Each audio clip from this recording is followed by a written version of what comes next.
Hi, my name is Tia Capron, and this is my recreation of a still life. So, what is still life painting? It's pretty much just an image of both animate and inanimate objects, usually inanimate, for like example, like fruits, foliage, but I have seen like dogs and stuff before, and pretty much these are all just arranged by an artist in like a unique way and then painted. Um, it has its origins in both Egypt and Rome. I provided a photo of our painting of a still life from Egypt. As you can see, it's a lot more simplistic compared to the other ones that I provided. But still lifes became really prevalent in the Middle Ages and during the Renaissance. And usually they would fall under the following categories of like flowers, banquet, or breakfast, which is just like food, animals, and or like symbolic pieces. But still lifes are considered kind of the lower hierarchy of visual art. Moving on to still life photography, it's just the modern take of still life paintings with the technology of cameras. Um, the first photograph in 1839 was a still life photo just because camera exposure took a lot longer then, so if an object was still, it was a lot more convenient for photographers to take photos of it. So that's why it's what became popular.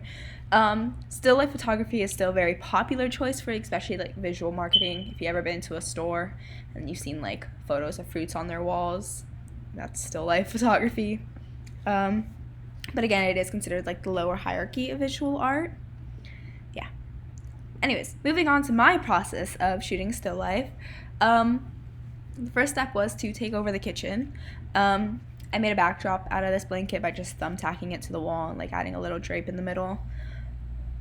I liked the velvet and I liked the red. I thought I had a very like, I don't know the right word for it, but it added to it, I thought. So yeah, that's why I used that blanket. And then you just want to gather things to put things in or on. So like I got bowls and like the cutting board, and I also put the flowers I've dried into a vase just to add some like, I don't know, a touch. I also put my bowl on this like little stand because I wanted some like height variation instead of everything just being flat. So I took like this little stand and I just draped a scarf of mine over it, and I thought it really added to it. Yeah. And then pretty much you just raid your kitchen. We had just gone grocery shopping, so it was actually really nice having a surplus of food to work with. I kind of gathered everything into 3 different sections, which was just fruits, roots, and grains. As you can tell in my last slide, I like put a towel in the bowl, and that's just so I don't need to, like, I can lay the fruits on top and still have that elevation without, you know.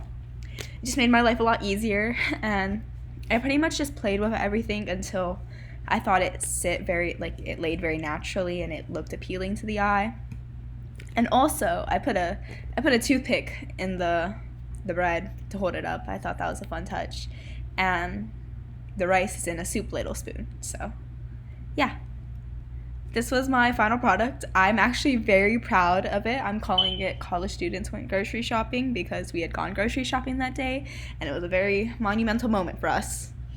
I'm really happy with the composition of the shot. I like the different height variations. I like kind of the whole flow of the painting. I do wish the lighting was a little bit better, but I was just working what I've had, and I was in my kitchen. I just used the natural light.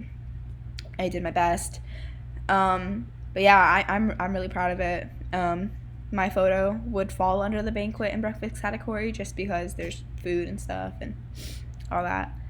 But yeah, that's my final photo, and I was really proud of it. And these are my sources that are cited. Yay! Thank you.